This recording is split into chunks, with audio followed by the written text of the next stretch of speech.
Dictation start होगी 5 second बाद।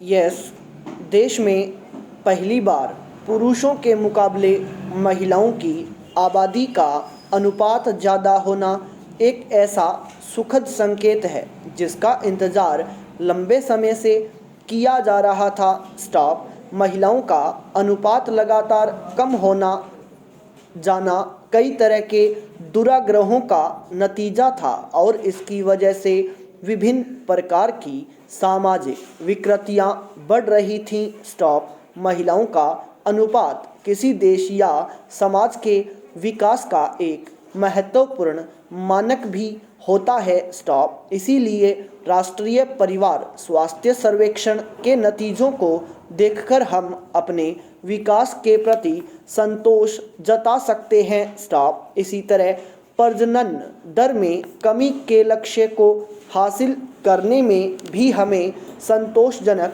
सफलता मिली है। स्टॉप।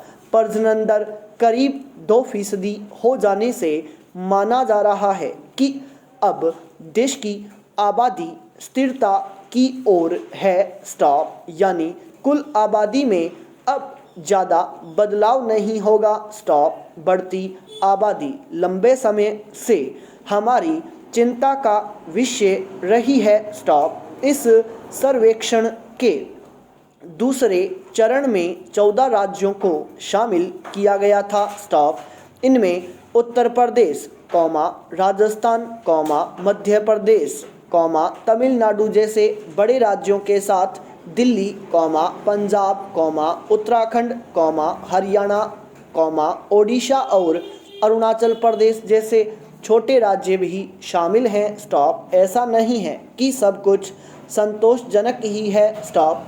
सर्वेक्षण ने महिलाओं और बच्चों के स्वास्थ्य को लेकर चिंता पहले से ज़्यादा बढ़ा दी है, क्योंकि इस मोर्चे पर अपेक्षित सुधार नहीं दिख रहा है। स्टॉप।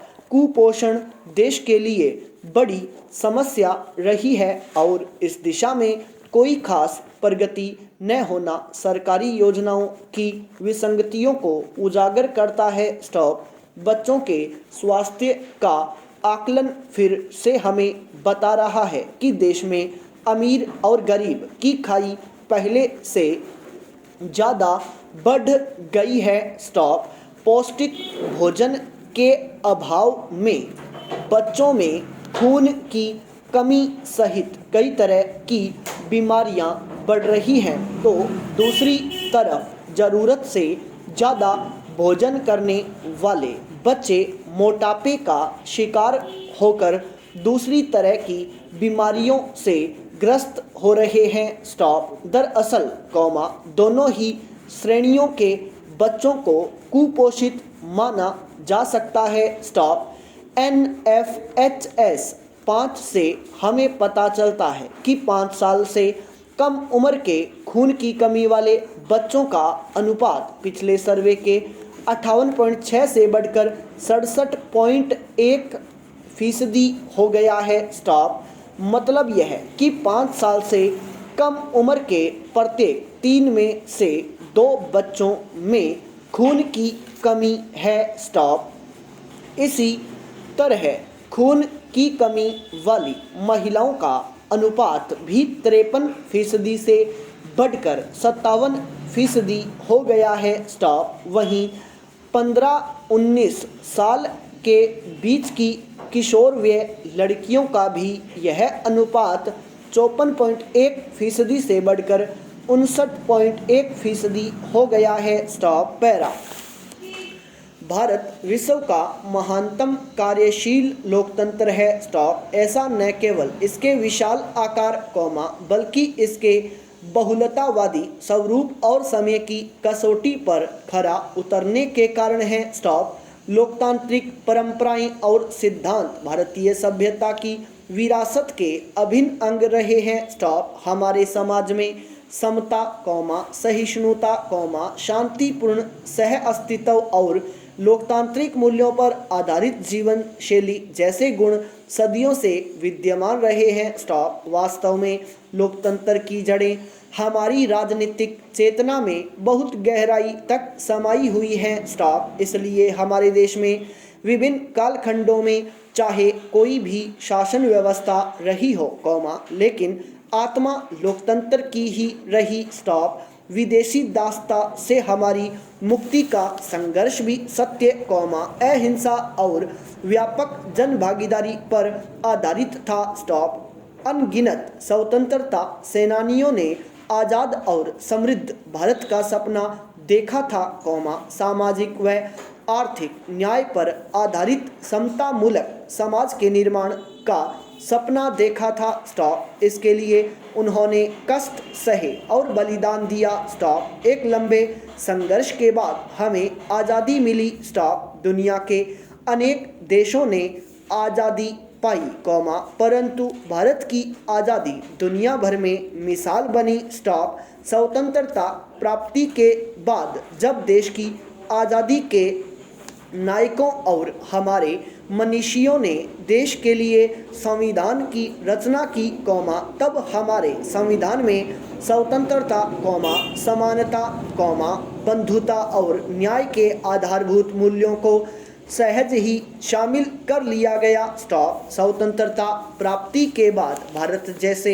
विशाल व विविधतापूर्ण देश के लिए यह एक बड़ी चुनौती थी कि लोकतांत्रिक व्यवस्था को कायम रखते हुए कैसे देशवासियों के सामाजिक आर्थिक जीवन में समृद्धि लाई जा सके। स्टॉप। संविधान निर्माण के समय हमारे संविधान निर्माताओं के समक्ष तीन मुख्य उद्देश्य थे। स्टॉप। राष्ट्र की एकता और स्थिरता को सुरक्षित रखना, कौमा, व्यक्तियों की निजी स्वतंत्रता और कानून के शासन को सुनिश्चित करना तथा ऐसी संस्थाओं के विकास के लिए जमीन तैयार करना जो आर्थिक और सामाजिक समानता के दायरे को और व्यापक बनाए। स्टॉप। हमारे संविधान निर्माताओं ने अपने अनुभव, ज्ञान, कौमा, अपनी सोच तथा देश की जनता से जुड़ाव के चलते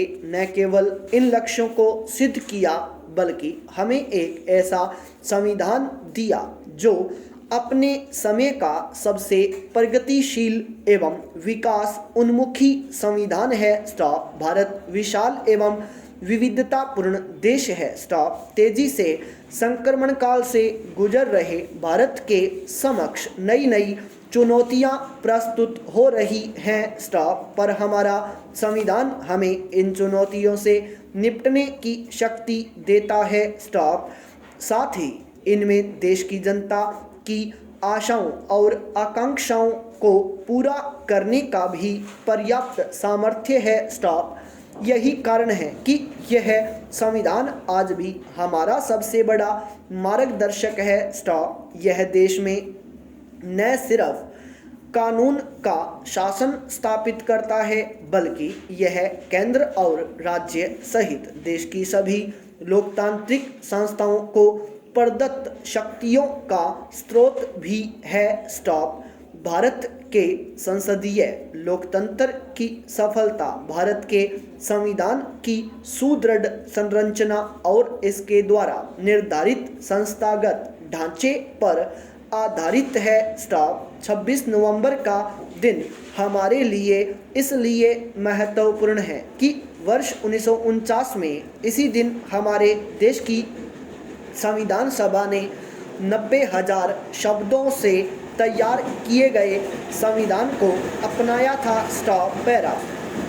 संविधान की प्रारूप समिति के अध्यक्ष डॉक्टर भीमराव अंबेडकर की 125वीं जयंती के मौके पर वर्ष 2015 में केंद्र सरकार ने घोषणा की थी कि 26 नवंबर का दिन संविधान दिवस के रूप में मनाया जाए। स्टॉप। भारत के संविधान की सर्वाधिक उल्लेखनीय विशेषता यह है कि इसका विचार दर्शन चिरस्थायी है, कौमा, लेकिन इसका खाका लचीला है। स्टॉप। हमारा संविधान केवल अमूर्त आदर्श नहीं है, कौमा, बल्कि यह एक सजीव दस्तावेज है। स्टॉप। भारतीय संविधान के बल पर हम राजनीतिक लोकतंत्र के साथ साथ सामाजिक और आर्थिक लोकतंत्र की स्थापना कर पाए हैं। स्टॉप।